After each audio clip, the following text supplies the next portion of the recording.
Welcome boys and girls, Christine here with Trogg's amazing campaign in Total War Warhammer 3, Immortal Empires patch 7.0 that came alongside the Tides of Torment DLC. If you're looking to play this campaign, I would recommend buying the Norska portion of the DLC, though even if you're not interested in buying that DLC, this campaign is still one of the better ones out there for a number of reasons that I'll go into. But the Troll King is back, or I guess you could say he has finally arrived, and he's building an empire, a proper empire, naval empire of trolls. Kind of feels like playing Great Britain in Total War Warhammer. So let's take into consideration how Trogg plays. He has this meter at the top, which is going to build up towards an empire of trolls. Now, the way you do so is you need to get Troll King Dominion.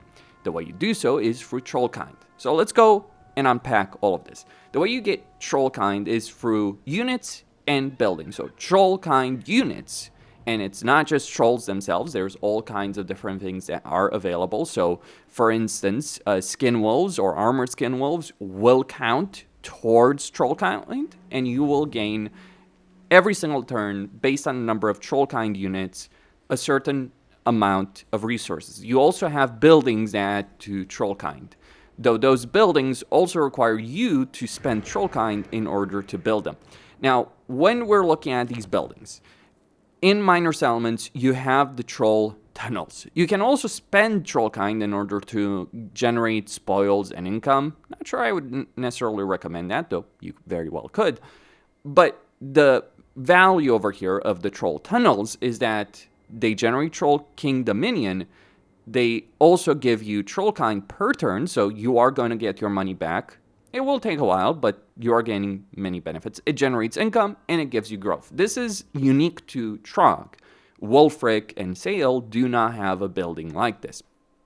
Then, in provincial capitals, you have either the Great Fortress Ruins or the Labyrinth Lair. I would recommend going for the Labyrinth Lair because it gives you 10 Troll King Dominion, and also Trollkind per turn. Though if you want more Trollkind, you can always go for the Great Fortress Ruins. And this means that whenever you're taking settlements, it can be chaos altars, so it doesn't have to be a situation where you can only build these in proper Norscan settlements. No, you can build these in chaos altars. So you can dedicate the settlement to a particular god and then get the growth building in it. This means that when you're playing as Trogg, you have an inherent growth benefit because altar buildings, altar settlements do not have a growth building. They don't generate growth from the settlement itself. They don't have a growth building as well, so the growth there is more limited. But not if you're playing Trogg. That is a significant level of power, and keep in mind that you can also dedicate settlements to Slaanesh if you want further growth. This is kind of what Wulfric wants to do, like he wants to go Slaanesh.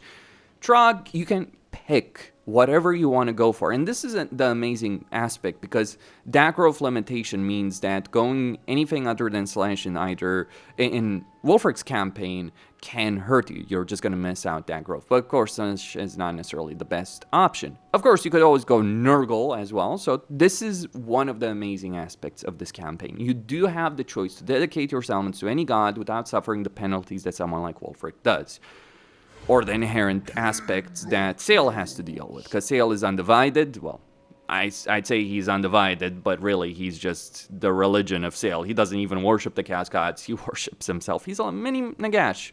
But anyway, so that is how you build up the Troll Empire. What do you gain from the Troll Empire? Well, you gain a number of things. First off, you get this top ability, which allows you to call the Monstrous Horde.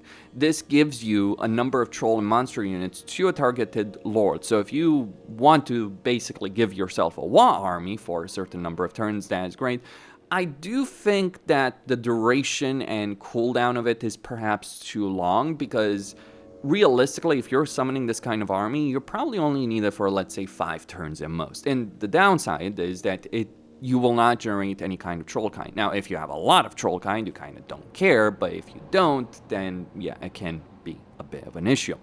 But then on top of that, you get unit capacity for Bile Trolls, Cast Trolls Armored, River Trolls, and Stone Trolls. You have all kinds of trolls available in this campaign to recruit from certain settlements.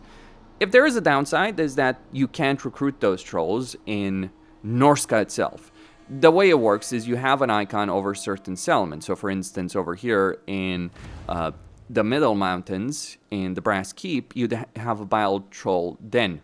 You also have in the capital of Nordland, you have a River Troll Den. So that's the way. But you don't have any trolls available in Norska, which is a bit of a shame, and including the Lair of the Troll King, which is just like, okay, why don't we have that at least there with regards to that? There are all kinds of different decisions, however, you can make in this campaign. But in essence, with regards to troll recruitment, when you capture one of these settlements, you can then build, even in a minor one, even if you capture it as an altar, you can build, say, Festering Mire, right, in this case. Give some income, troll kind, all that. But in this case, it's giving me bile troll recruitment. And you can recruit quite a few of these. And importantly, with regards to this, you can also recruit these trolls in one turn through global recruitment. So for instance, if I just want to get a bunch of bile trolls over here through global recruitment, I think it depends on the kind of troll kind buildings you've constructed. So it might just be beneficial to get chaos altars in those settlements.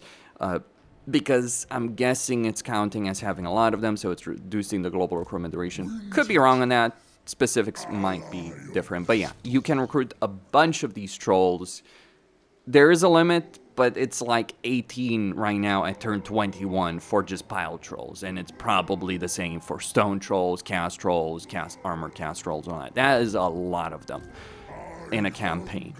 Obviously, cast trolls are in, if I'm not mistaken, would be in like chaotic locations or cast wasteland, though I'm not quite sure exactly where, because like, you know, we get bile trolls right here, carved obsidian, bile troll den, so I'm not entirely certain how you... Oh, there we go. So the Blood Mountain. So there are certain specific settlements. Maybe they're a bit too spread out, so it is forcing you to go wide, but really, Trogg is going on an adventure. Stone trolls are acquired through mountains. So for instance, you have it in Azak's capital as an example. Sorry, my scroll wheel is a bit messed up.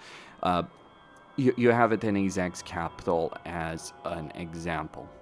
But yeah, there's plenty of locations where you don't have any of these trolls, but you only need a couple of them, or really one of them, in order to be able to recruit these kind of trolls. It doesn't add to the capacity. The capacity is dictated by the Empire of Trolls situation.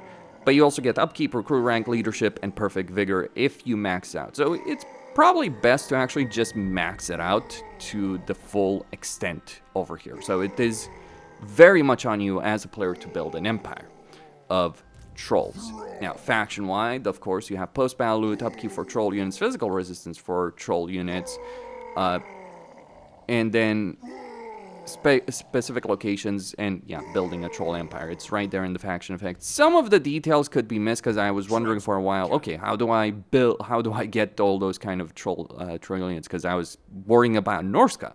Because one of the things you do if you're playing Trogg is you try and conquer Norska as quickly as possible because it's right there, it's fairly easy, it's not a problem. Anyway, so that is one of the aspects that Trogg does have. In terms of his skill line and lord effects, you have immune to all attrition, cast on divide, recruitment cost for all troll units, regeneration, leadership for troll units, so you have really good trolls. Then you got control all provinces, leadership for trolls, Fimir, and skinwolves, upkeep, copious vomit. I think that ability could be improved, but you can also give regeneration to all Fimir units, horrible regeneration for all trolls and skinwolves, and missile resistance for trolls and skinwolves. Yeah, he really is playing like frenzy, melee defense, powerful ancillaries, weapon strength for Norska, monster units, gold recruitment duration for all trolls. Oh, so it is based on his skill line. Okay, fair enough. So yeah, you do have a lot of incentives to play around with trolls over there with Trogg. It's just like, this is why this campaign is wonderful, because every single element, or vast majority of those elements, keep adding up to make a cohesive and superb experience over there. Then we have to talk about his unique research tree. So the way Norse Legendary Rewards work is that they have some unique technologies that they can access. It's basically the ones over here in the middle. for the most part. So for instance, over here, I've gone for extra growth and control, dependent on the commandment, and then you get Taste of Bloody Triumph, so construction cost for provincial capital settlement building, construction time for provincial capital and settlement buildings. I'm not sure if this is shared, but what's unique is the Ways of the Monstrous Horde, which gives you population surplus for newly captured settlements, construction costs for troll kind and troll buildings, and construction time for troll buildings. And then you can also pair this with Under Their Gaze, which gives you an extra population surplus for newly captured settlements. That is pretty damn significant, I gotta tell you. And then at the bottom, you get campaign move range, vigor, loss reduction, but then extra capacity for all the kind of troll units, and an improvement to their recruit rank, as well as improving the call of the Monstrous Horde. So that is where things get really, really spicy over there for Trogg, because again, it's all these elements adding together on him. Now, of course, it is going to be very beneficial to own the Tides of Torment DLC, because you do get things like Familiar Nobles, which give you campaign movement range, or growth if you go for stimulating growth. So again, further benefits on that. Makes sense that Trogg would benefit a lot from Familiar, because he does have a lot of those benefits. So yes, you do get, you can get quite a few Familiar Nobles. So if we look at the Tower of Crack right here, right? As a settlement, you can increase Familiar Noble capacity at tier 3. You can recruit them at tier 2, increase capacity. You can even go further at tier 4 and get the Bale Fiends, though you do start with the Bale Fiend, so that's your casualty replenishment hero. But you do have ways of dealing with casualty replenishment, at least as Trogg. Emphasis on that aspect. I do think that some of the hero capacities should be changed around, but yes, you do have a lot of benefits to using monsters. Obviously, Armored Skin Wolves tier 3. You can also always just go Marauder Champions. Now, you might ask, well, okay, you got that aspect, but what about the idea of campaign mobility? Because Wulfric, for instance, has that. Well, the thing about Wulfric is that his mechanic of Seafang is actually tied to him, if I'm not mistaken. So in this case, I do have a cooldown, but previously when I played this campaign as Trogg and Confederate Wulfric, it's not going to be the best mobility, it's not going to be the ultimate version of it, but Seafang is tied to Wulfric, so his ability of teleporting an army around, or even maybe a group of armies, I'm not entirely certain on that, is actually tied to him, at least his own ability. So the fact of the matter is, at least it was, and it's showing as Seafang destinations, but yeah, I do need to have Wulfric, I don't have him right now. Okay, then you also have to consider the monster hunts. Now, I would firmly recommend, if you're going to play a Norscan campaign, that you do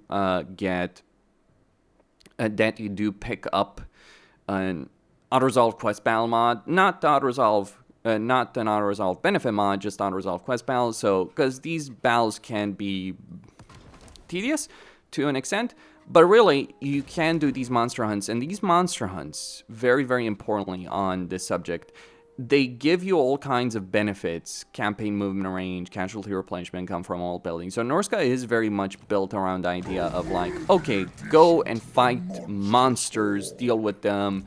For instance, these Marauder Champions I recruited them because of an event tied to a monster hunt, so that is something always worth keeping in mind when you are playing a Norscan campaign. Like, yes, people have mentioned that it should be inherently something we're allowed to do, especially because those monster hunts can be fun once, but on repeat playthrough. So yeah, auto-resolve quest battles, firmly recommended. Should be baseline, honestly, at this point. Creative Assembly, just gonna throw that out there. And then the final aspect about Trogg's campaign, and really what wraps this all up and makes it an S-tier campaign, is the fact that due to your starting position, you have so many different choices, so many different possibilities on how you approach a campaign. Do you want to go into Kislev, burn it to the ground, or vassalize them? Do you want to go into the north? Do you want to conquer Norsca first? Do you want to go into Empire? Do you want to go into Darklands? You do have those choices from the very beginning of your campaign. Who are you going to fight? Where are you going to fight? One of the things I've always said about Malachi Makason is that the thing that makes his particular campaign amazing is not the power level he has. It's the combination of the racial dwarf mechanics combined with the fact that Malachi has a campaign where you have a lot of choices and consequences for those choices. So yes, this is precisely what Trogg does. I guess some of that Malachite quality, or a lot of it, has rubbed off on Trogg in a very, very good way. You probably won't Confederate sail anytime soon in this campaign, but does anyone really care? Anyway, that's all I had to say. Christine signing out. Don't forget to subscribe, like, and enable notifications, and I'll see you boys and girls next time.